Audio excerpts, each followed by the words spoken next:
You are now listening to Cryptid Cocktail Party. Creatures, let's meet for a drink. It's a treat. Join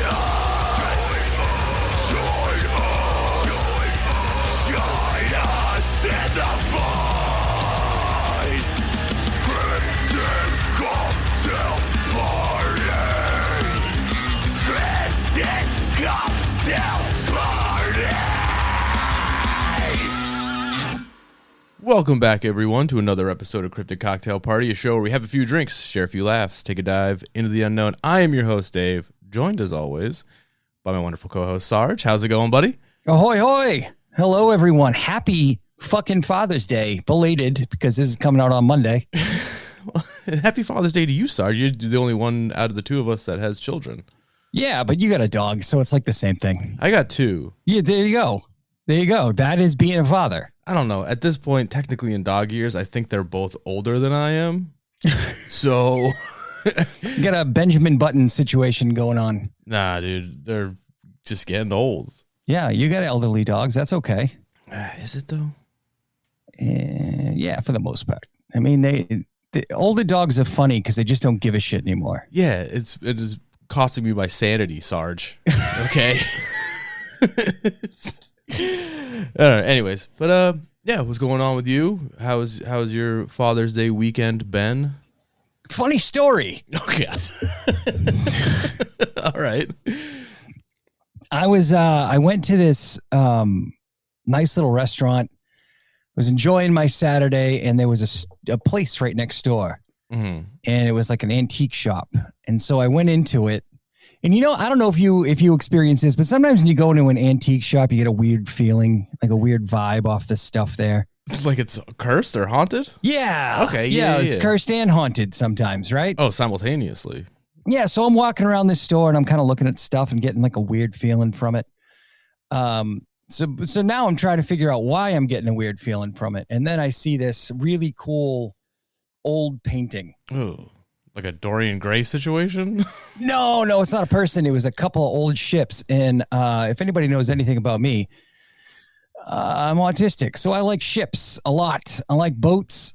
I like ships. I like looking at them. I like learning about them. So you didn't get the train flavor of autism. You got the boat. No, my son got the train flavor. Gotcha. All right. I'm the boat guy. Okay. So I'm looking up at it, and I reach to grab the price tag, which is dangling off of it on a little string, and it's hanging above my head. And as I'm looking at the price tag and thinking, I wonder if this thing's haunted, it comes down and smashes me in the fucking face. So... and then it like slammed onto like this table full of glass tchotchkes. Didn't break any of them, thank God. Oh, that's good. And then fell on the floor and smashed me in the ankle on the way down. So if anyone needs someone to figure out if your item is haunted, I'm available. But what if, all right, hear me out. What if it is cursed or haunted or whatever? Maybe it's holding out to find the right person to like haunt or curse or whatever. And so it was like, no, you're not the one. So I'm going to attack you so that way you don't buy me. So really it helped you out in the end because it was like, no, I don't want this guy. He's not worth the curse. Either that or it's like, you know what? You're too good. Sarge, I can't curse you. I don't feel good about cursing you. You're too pure of a being. Your soul is too pure. Gotcha. Well, that's fun. That's a good... Yeah, it was a good time. That was a lesson I learned, and I was a little sore afterwards, but then the pain went away, and I ate some poutine. So all in all, good day. How was your weekend? How was your week and your weekend? It's fine.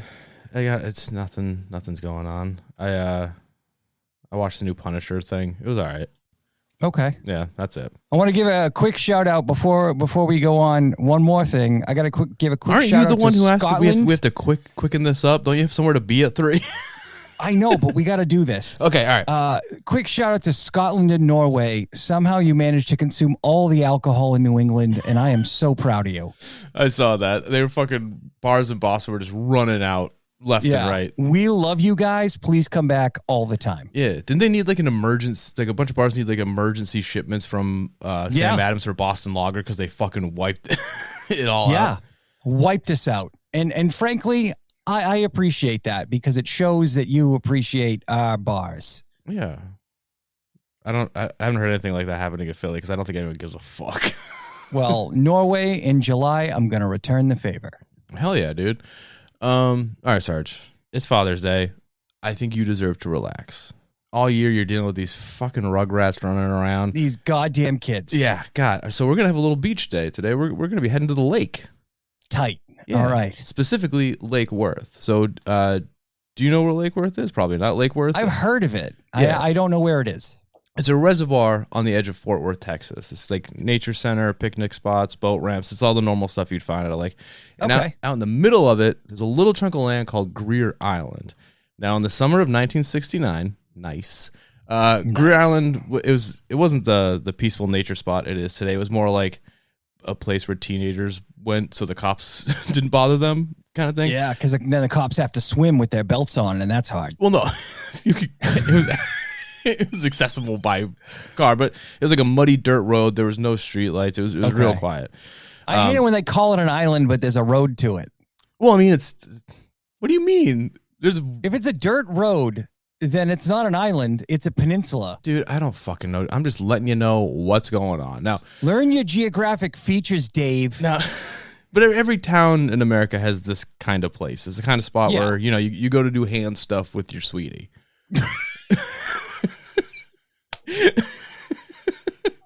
Where I grew up, it was Garrison Hill Tower. I don't know what it was where you are, but that's where Hallmarks. If you wanted a really bad over the pants hand job, these are the types of places you would go to. Yeah, you go to like the Blue Hills and you hide out in one of the observation towers that used to be for finding forest fires, and now they're for finding teen pregnancies. Yeah, Garrison Hill Tower. That's where. Yep, that's what we did. Yeah.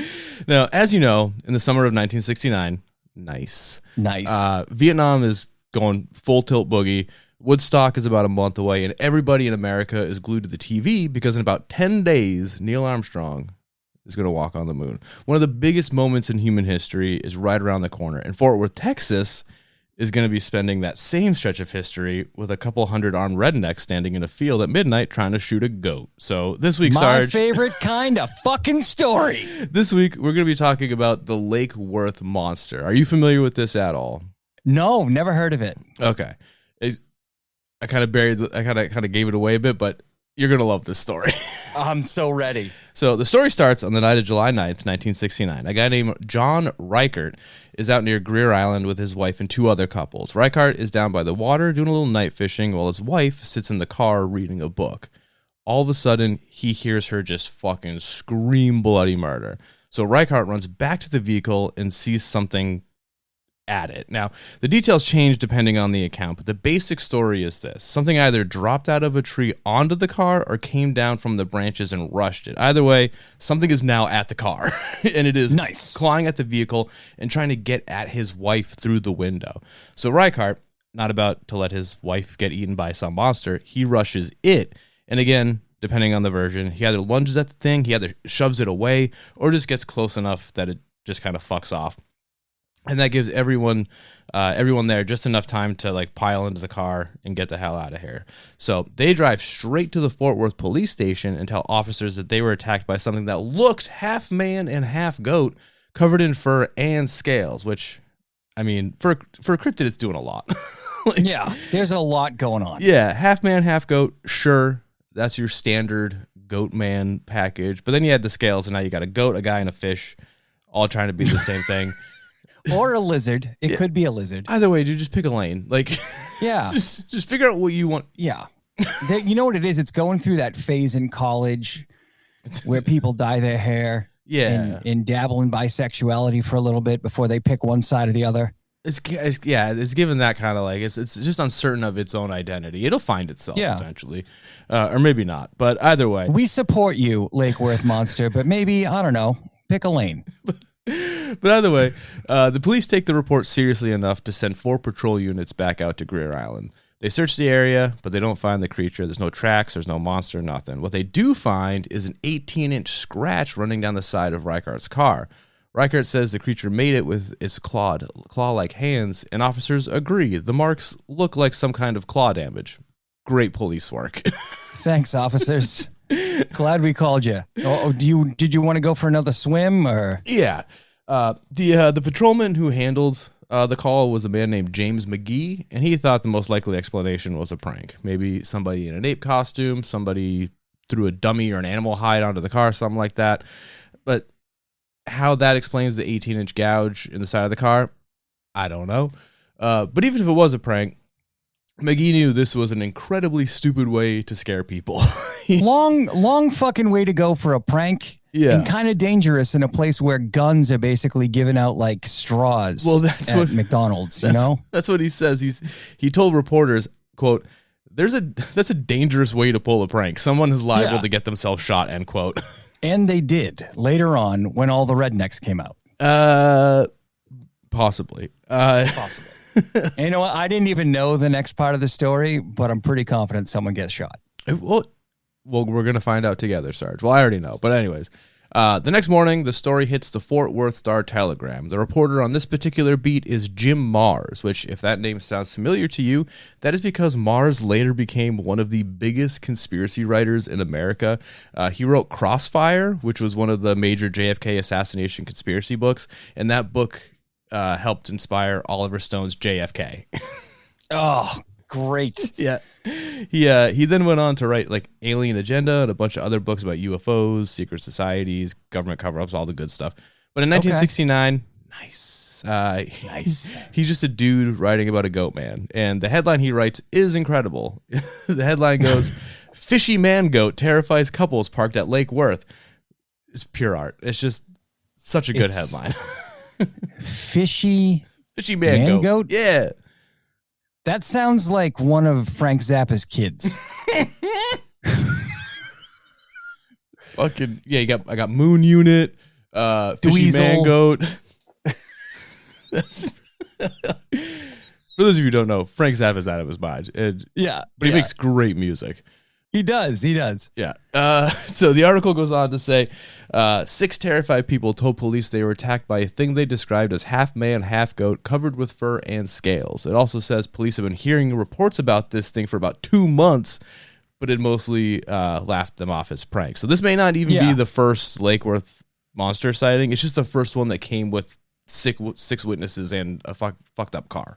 Kind of weird that the police just didn't do anything. Like, multiple reports, and they're like, nah. For 2 months. Nothing. It's crazy. 2 months? Yeah. Come on. But, well, I mean, we know how their investigations work. They go, you tell them, I think the monster did it, and they go, yeah, looks like claws to us, too. And then that's it. So I don't think we're dealing with, like, the top brass. No, it's not the upper echelon, that's for sure. Yeah. Now, once the newspaper runs the story, local radio picks it up. Now, everybody in Fort Worth knows there's supposedly something running around Greer Island. So naturally, people start driving there to look for it because people are fucking stupid. I mean, I don't know how you hear dangerous goat man by the lake and then just go, let's grab some beers and the flashlight and let's just fucking check it out. Yeah, you're supposed to grab the torches and the pitchforks, you fucking hillbillies. Jesus Christ. So the next night, July 10th into July 11th, Greer Island turns into a full-blown circus. Carloads of people start showing up. Some are curious, some are drinking, some are looking for a scare. Others are actively Some are doing hand stuff in the back of a Pontiac. And others are actively looking for the monster. There's a guy named Jack Harris, and he says he and some others were driving around trying to find it when they heard it before they saw it. He described the sound as squalling, which is one of the words that just immediately make the woods worse. I don't ever want to hear something just scream. Do you know what squalling is? You look confused. No, please make that noise so I know what it is. I can't because it's loud, but it's basically just a prolonged, loud screaming, basically. Oh. Yeah. Makes it way worse. I don't ever want to hear that. I don't like that. Yeah, no. I don't want that. I'm good. So... Harris says... Quit squalling all over the place, you fucking weirdo. Harris says he saw the thing come across the road and tried to take a picture, but the flash didn't work. So he tried again. but he wasn't sure if he got anything because he was too busy rolling up the window, which honestly fair. Okay, I'd do the same. Yeah, cryptid photography is important, but so is not getting dragged through the window by a fish goat, man. Yeah. But by that point, Harris says there were maybe 30 or 40 people out there watching the thing. Then a few people decided they were going to get mean with it because every crowd has at least one guy whose only contribution to society is making things worse. Yeah. And that's when the creature allegedly picked up a spare tire with the rim still attached and threw it at the cars. Harris claimed that it threw the tire more than 500 feet. Now, I don't know what the official range is on a thrown tire, but 500 feet seems far. 500 feet seems a little much. Maybe he was a little overestimating. This feels like an Uncle Rico situation. Like, I bet I could throw a football over the mountains. Well, either way, he fucking hucked this thing, and the tire comes flying towards the cars. Everyone panics. They start scrambling back into their vehicles. And after that, the Lake Worth monster is no longer just a weird police report. It becomes the thing to do in Fort Worth. People start driving out to Greer Island every night hoping to see it. And now the cops are dealing with a much bigger problem than a possible goat man. They've got like teenagers, drunks, reporters, thrill seekers, and truckloads of men with guns just wandering in the dark, looking for an excuse to shoot anything that moves. Oh, my kind of night. Sergeant A.J. Hudson, who investigated one of the sightings, told reporters he wasn't worried about the monster so much as all the people wandering around with their guns. With guns. Yeah. He warned that if people kept going out there armed, quote, some poor kid is going to get shot. And depending on which later version of the legend you read, maybe that's what happened. Nice work. Yeah. Some retellings claim somebody actually fired at the monster and that it screamed before disappearing into the lake. Another version goes even further than that and says a tall teenager wearing white coveralls was shot in the shoulder by someone who thought he finally had the goat man in his sights. I couldn't find any like real evidence or newspaper reporting that this actually happened, so take it with a grain of salt. But the fact that the story exists at all tells you what kind of situation this is turning into. I think it's important for all of us to remember that the only danger you face when sighting a cryptid is other human beings trying to shoot at it. That's true. I feel like the danger never comes from the actual animal. It's always the people trying to murder said animal. Well, I don't think we've ever in the history of this show covered a cryptid that's caused any real physical damage to a human being. It's always other people shooting something. Yeah. Because they think it's a cryptid, and it always turns out to be a poor teenager. Some poor fucking kid gets shot in the shoulder because Cletus thought he saw a rat man or whatever. It's a tale as old as time, man. You know, it's what it is. But yeah, so the situation is deteriorating, kind of, I guess, is if you would call it. People weren't just like parked at the lake hoping to catch a glimpse anymore. They are now armed, drunk, and looking for any reason to shoot at a shadow. Getting randy as hell and just fucking shooting into the darkness. Yeah, if this thing was a prank, then somewhere out there was probably a teenage dipshit in a costume standing in the woods while grown men with rifles actively tried to hunt him for sport, and that's not great. It's like going out into the forest in deer season wearing a pair of antlers on your head. Yeah, and you're asking for it. It's what makes this story it's the most believable part of this story. It's not the animal itself. It's like the town heard that there was a monster at a makeout lake and immediately turned it into just like a drunk field trip. The monster at Makeout Lake should be a B movie. It's pretty good. Yeah. No one steal that idea. But from there, the sightings just kind of start feeding themselves. Like more people show up, so more people will report seeing something. More people report seeing something, so even more people show up. Reporters come out. Police have to keep order. At one point, officers were reportedly stationed near Greer Island just to deal with the traffic alone. Again, the police, valuable resources being wasted on the hillbillies with guns instead of the actual fucking cryptid. Yeah, it's awesome. Yeah. And remember, all of this is happening while the rest of the country is preparing to watch astronauts walk on the moon. Like, almost all of America is looking up to space and imagining the future. And all of Fort Worth is over here staring into the bushes with a shotgun because someone said the goat man might be back. It's like But Sarge, as we all know, nothing helps the situation calm down and de-escalate more than television news. Perfect. WFAA sends reporter Jerry Taff out to Lake Worth. So now this isn't just a story people are hearing on the radio or arguing about at work. Now there are cameras at the lake. Witnesses are getting interviewed. Cops are trying to manage traffic. The monster has officially made the jump from local rumor now to evening news. And once that happens, the whole thing gets so much bigger. More people start showing up. More people claim they saw something. Some accounts say that there were a couple dozen people out by the lake. Others say there was only like 30 or 40. But by the height of it, some reports put the crowd around Greer Island at something like 200 people, which is fucking insane. Amazing. Yeah, because this all started as 6 people saying something scratched their car, and within a couple days, Fort Worth is now like your go-to destination for trying to drunkenly fistfight a demon. It's pretty good. People are parked along the roads. People are walking through the dark. People are, of course, drinking. Then you get people like daring each other to go deeper into the woods. And now every sound coming from the trees it means something, like a howl, a splash, a branch breaking, some drunk guy stepping in a hole. All of it just is now funneled right back to the monster. The creature's description also starts changing almost immediately. Oh, good. Yeah, like at first it was a half man, half goat, covered in fur and scales. Then it turned into something that's 7 feet tall. It's 250 pounds. Now it's 350 pounds. Some people say it has horns. Some people say it has a long neck or floppy ears. Some say it has the head of a goat. Others saying it's more like Bigfoot. It's just all over the place, the descriptions. It sounds less. At this point, literally nothing's safe. You got donkeys, you got goats, you got that tall, weird kid in the white coveralls. Everyone's fucking screwed. Everyone's in danger. Yeah, it sounds less like one monster and more like everyone in town got like one body part to contribute to like the overall build of this thing. It's like that old party game where everybody has to tell one sentence of a story. Yeah, or like that game where like you fold the paper into thirds and like someone draws the top half. And Yeah. It's kind of like that.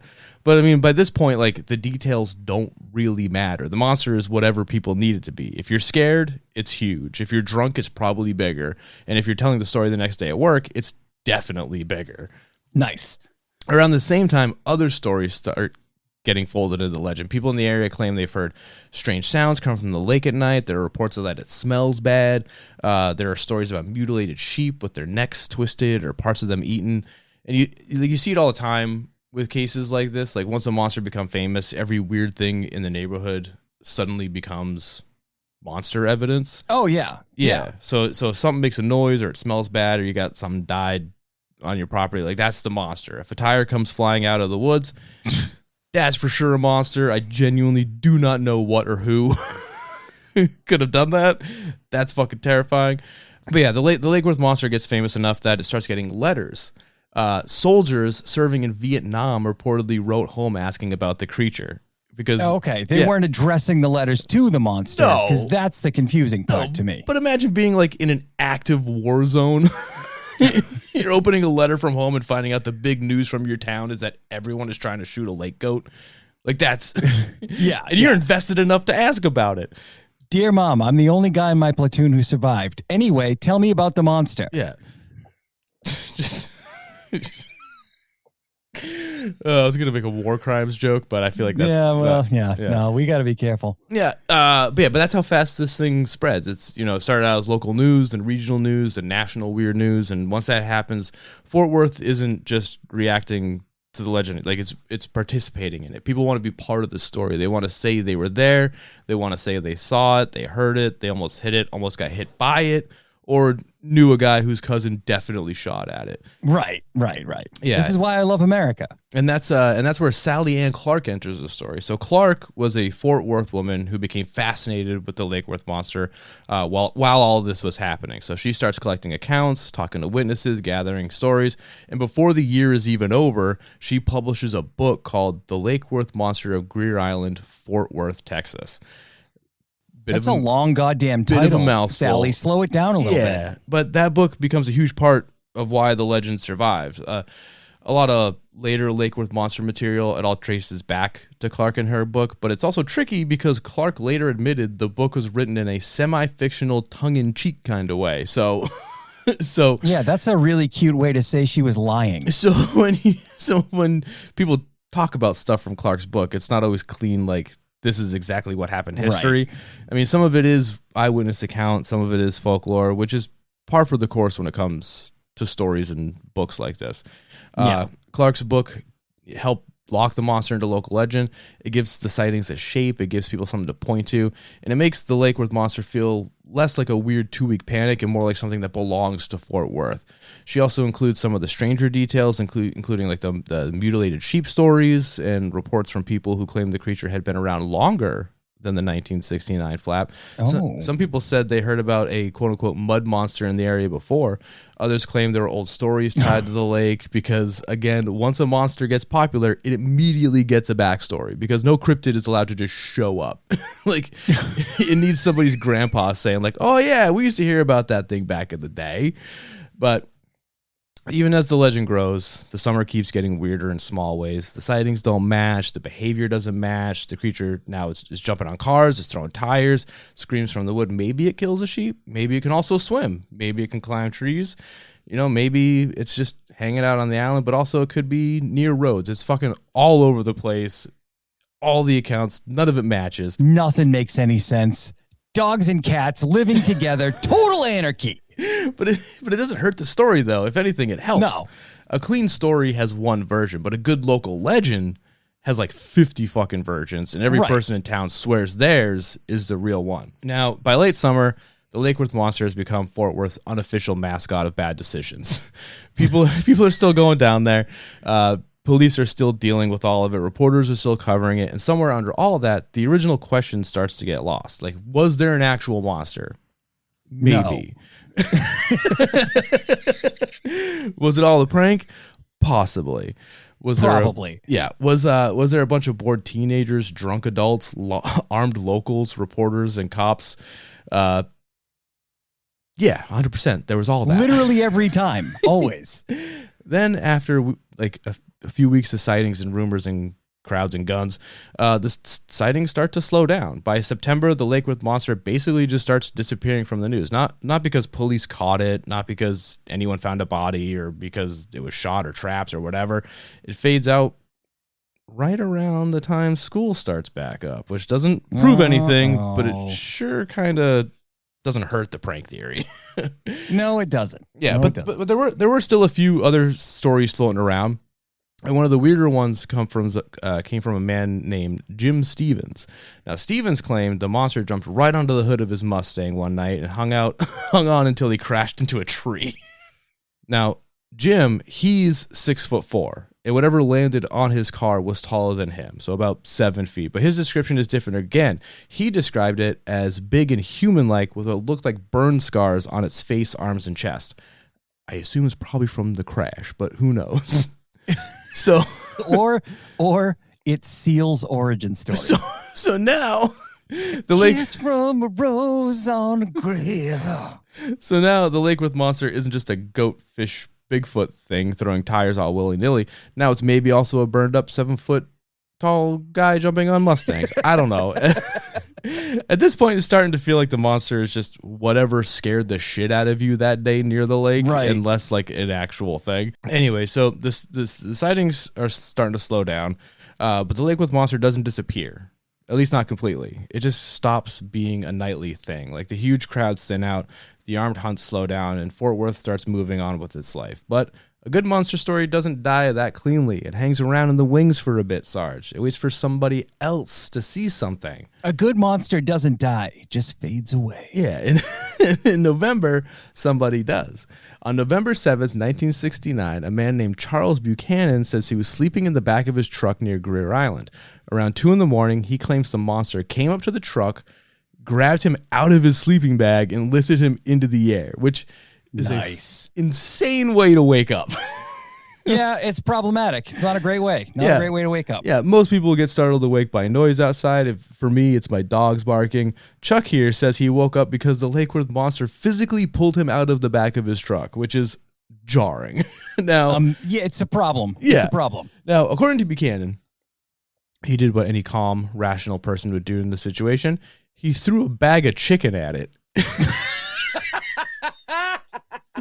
And live chickens. Please tell me it was live chickens. It makes it so much better. No, he didn't have a bag of live chickens. That would have been insane. You don't know it's Texas. I don't know what they do down there. That's true. But it worked. The monster just took the chicken, went back towards the lake, swam away, and left him alone. So lesson learned: get a bag of chicken, live or dead, up to you, and that's how you avoid a cryptid attack. yeah. Then came some. There was some photo evidence that happened after this. The most famous image connected to the Lake Worth monster was taken by a young Fort Worth businessman named Alan Plaster.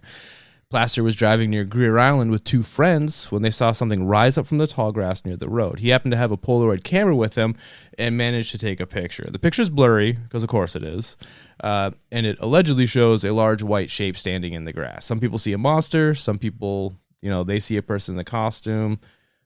If you already believe in the Lake Worth monster, I guess you can take it as evidence. If you don't, it looks like nothing. They always do. Yeah. He's blurry because he's interdimensional.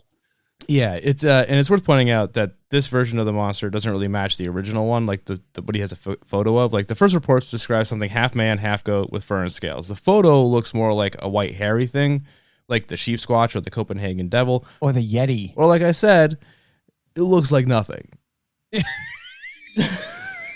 But Plaster gave the photo to Sally Ann Clark, the book lady, and it became one of the central pieces of the legend. Like for years, people pointed to that photo as the Lake Worth monster. It's the image that gets reproduced and blown up and debated. It's basically like the dentist photo of the Loch Ness monster, essentially. You know what I'm talking about? Yeah. I know exactly what you're talking about. Yeah. But what's funny is that even Plaster himself didn't stay convinced it was real, and he's the one that took the photo.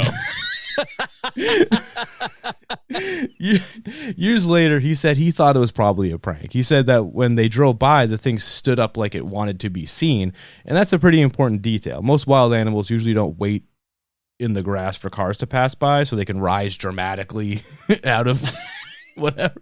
Like that's human behavior. That's theater kid behavior. Plaster basically said the whole thing felt like somebody waiting for an audience, and by that point, Fort Worth had already proven it was a very easy audience to get. Yeah. So, what was the Lake Worth monster, Sarge? What are we thinking? I don't know, but I love this story so much. It has all the elements of the things I love about these stories. So here's my thing. I don't think it had scales. I think what we were looking at is kind of like Falcor from Neverending Story. Okay. You know what I'm talking about? Yeah. Hairy, kind of weirdly doggish, but also could have been goat-like. But Falcor had scales, and maybe this is the first cryptid with eczema. We don't know.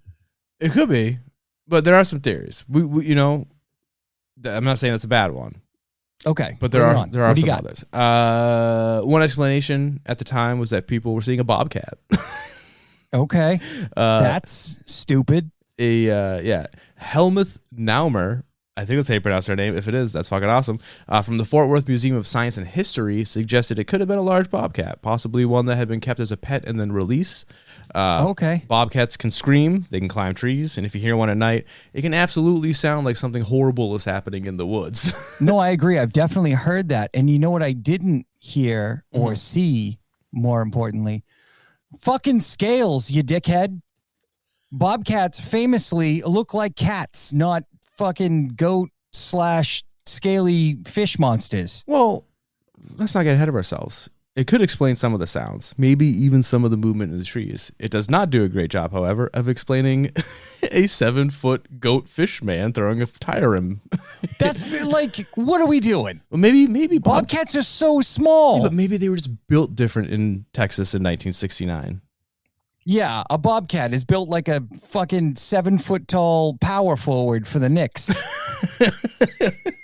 There was also a story about a macaw monkey escaping from a nearby canal. It's always monkeys, dude. I'd be closer to believe that, honestly. But even a macaw, it's kind of small. Yeah, I mean, it's fun, but it doesn't really solve much either. Like, a monkey could scare people, especially if you aren't expecting to see a monkey in a place where there aren't normally monkeys. Like, yeah, that'd probably trip you up a bit. I mean, I don't know nearly enough about monkeys to see one and be like, oh, that's safe. Oh, yeah, no, if I saw a monkey, I wouldn't be like, I'm going to... Yeah, I wouldn't play with it. I wouldn't be friends with it. I'd like throw a banana at it and then run away. Yeah, especially if it was like a chimpanzee or some shit, dude. Oh, God, no. Chimpanzees faces. are fucking monsters. Yeah, but like I said, I can see how it would freak people out. I can see how, like, at night, if you don't know what you're looking at. It could be a monster. I don't know about a 7 foot tall monster, but Yeah. and it can move in trees. It can drop down on top of cars from trees, but you're still left with the tire, the white fur, the horns, the scales, and the fact that half of Fort Worth seemed to be seeing a different monster every night. I feel like if you're seeing a monkey, eventually someone's going to be like, that's a monkey. Like at least one grown adult is going to be like, I'm pretty sure that's a monkey. Yeah. One adult is all I'm asking for any of these stories. We never seem to find them. And the other thing is, you don't often see monkeys that you would easily confuse for a fucking goat. This is true. This is very true. Thank you. Yeah. Now, the explanation that makes the most sense is pranksters. Police suspected that from the get-go. Patrolman McGee thought the first attack was probably somebody in a costume or somebody throwing something onto the car. Our Sergeant Hudson was warning if this was kids fooling around, they were going to get shot. Maybe they did. And later, Jim Mars, the JFK conspiracy theorist, said he eventually tracked the whole thing to teenage pranksters from Brewer High School in White Settlement, which is the name of a place and is crazy, especially in Texas. Uh-oh. Yeah, not great. But according to Mars, the students had found an old gorilla suit and used a clear plastic mask. Good Lord. They confessed to police, but because they were minors and agreed to retire the monster, the full story never really got published at the time. Yeah. So if Mars is right, the Lake Worth monster was not a goat, fish, man, Bigfoot. It was teenagers with a costume on summer break, and possibly the strongest, but also arguably the worst survival instincts in Texas. Like, only because they somehow avoided getting shot by the armed crowds that they themselves helped create. You know how bad your story is when a conspiracy theorist is like, no, this didn't happen. To be fair, isn't that what conspiracy theorists do, though? No, it's the exact opposite. No, what do you? No, they take the official. They just yes and it all the way through. But also, they take the official story and dismiss it and go with their made up version. He was doing that. He just happened to get to the truth the one time. He accidentally stumbled upon the truth. Yeah. There are other confession stories too. Years later, Rick Pratt, who had been director of the Greer Island Nature Center, said some local teens admitted to one of the most famous parts of the story, and that is the tire. Okay. So according to that version, the tire wasn't thrown 500 feet by a monster. It was rolled down an incline from an old junkyard. It hit a bump, went airborne, flew off a cliff, and then landed near the cars. So I love that story way more because I've definitely done something like that. Same. And now that the statute of limitations has definitely run out, I can tell this story. When I was like 18, my buddies and I found this giant pumpkin. Hell yeah. And it was like a couple of days before Halloween. We took the giant pumpkin to the top of the hill that I lived on. And like assholes, because that's what we were, we rolled this giant pumpkin down the street. And it just kept tumbling down the hill into a busy fucking intersection in Quincy, Massachusetts. And the pumpkin slammed into the side of this minivan that had Chinese writing on the side of it. Yeah. And so we were like, oh no. And so like we ducked behind a bush and we watched as the van door slid open. A guy came out, picked up the pumpkin, hopped back in the minivan, and they closed the door and drove away. Just like free pumpkin. I love that. That's good.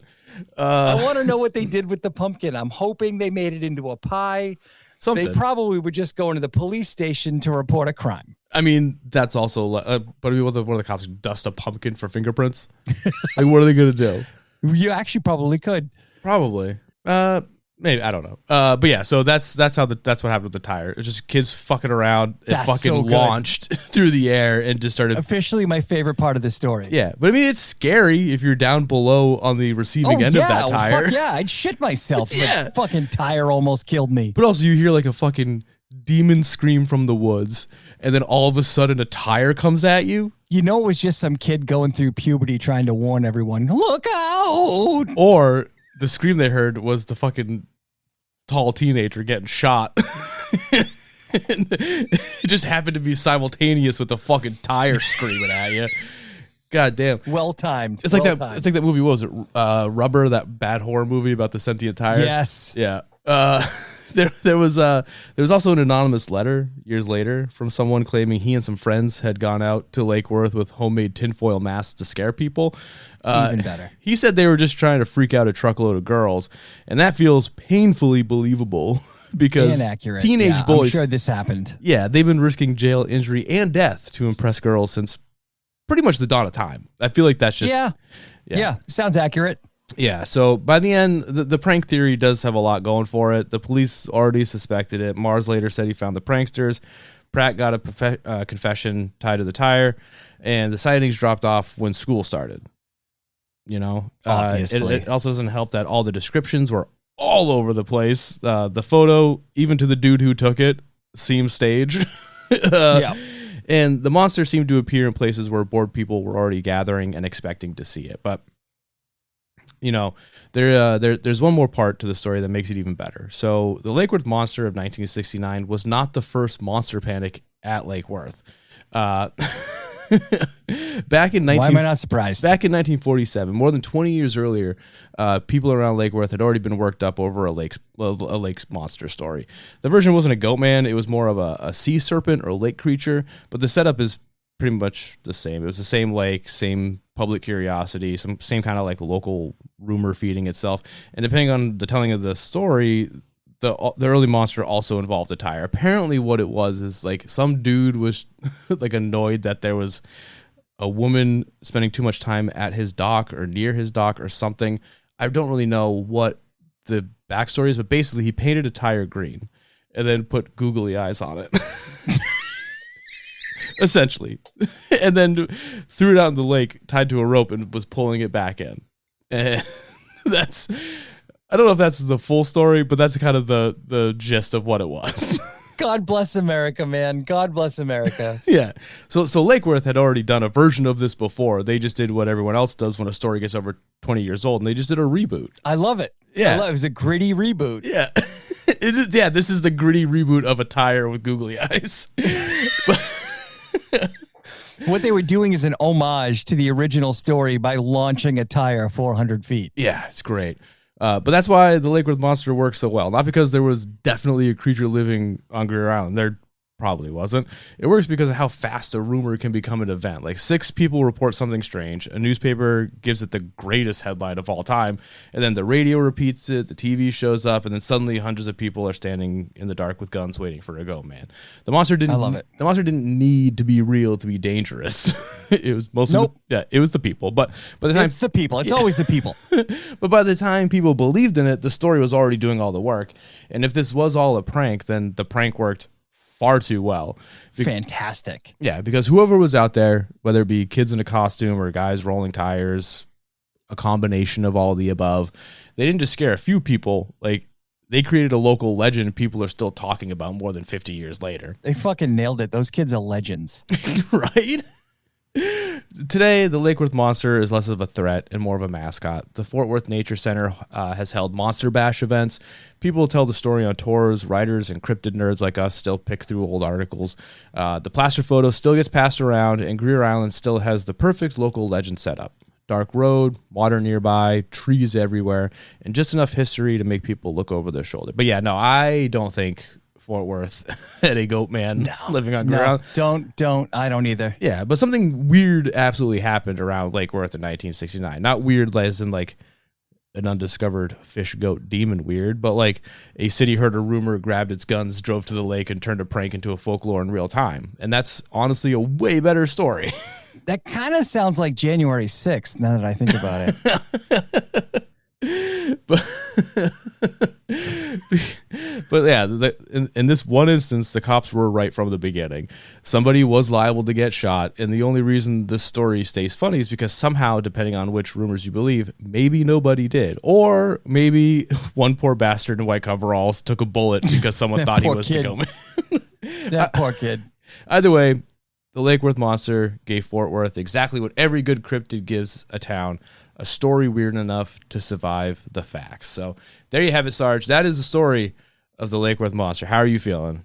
I love it. That was a great story. So much fun. I kind of want it to be real so bad, but at the same time, I also love the idea that a couple of really like motivated teenagers just created a phenomena for like a couple of weeks. Oh, it's perfect. I hope that's the case. Like I really want. Yeah. Like, and the thing is, like, since like if they did confess and it wasn't published because they were minors, that means they lived with that secret and they got to watch all this unfold as they grew up. Like they're makes like me so much happier, honestly. they're probably in their their 60s now. Yeah. You know, and like they still are just like, yeah, that was us. Do you think they get together like every once in a while just to like kind of revel in it? Oh, I'm sure they do. I'm sure they still talk about it. I would hope so. I really hope so. But yeah, that's it. I knew you'd like this story. I thought it was very fun. I love it so much. Yeah. Such a good story. This is my Father's Day gift to you. I appreciate the it. story of the Fort Worth. Worth every moment. Yeah. Or sorry, Lake Worth Moss, whatever. All right. So that's it. Is there anything you want to add? Anything you got any bits you want to? No notes. I do got something I want to plug. Not a sponsor or anything. Just had a good experience and I want to give him a shout out. Recently I was looking at my action figures. Yeah, I collect dolls and fuck you for judging me. And I realized I didn't have any alien grays and I was trying to find one and I couldn't find one. And then I found this seller on Etsy called Cryptid Craftwork. Okay. And Cryptid Craftwork sold little alien gray guys. So I bought one. He comes in like a little bubble package. But what I liked about it is they also just threw in a little glow in the dark alien guy as well. Oh, nice. And not a sponsor. I haven't even spoken to them or anything. I love when companies do cool shit like that. Like, you know, not only do they sell something kind of cool, but then they throw in a little something extra and they put in like a little trading card for the alien too. That's sick. Yeah. So, check out Cryptid Craftwork if you get a chance. All right. I liked it. I'll be sure to clip this and post it and tag him. Okay, cool. Thank you. All right. I don't think I got anything except for the usual. Follow us on Instagram at Cryptid Cocktail. Follow us on TikTok, Cryptid Cocktail Party. Be sure to call our hotline and leave a message or text us if you got anything you want to share with us. Leave us a 5-star rating and review. It really helps the show get into people's ears and get in front of their eyes and stuff like that. And I think that is all I have. Nice. Yeah, Sarge, do you want to say goodbye and I love you to the audience? Happy Father's Day. Goodbye. And I love you.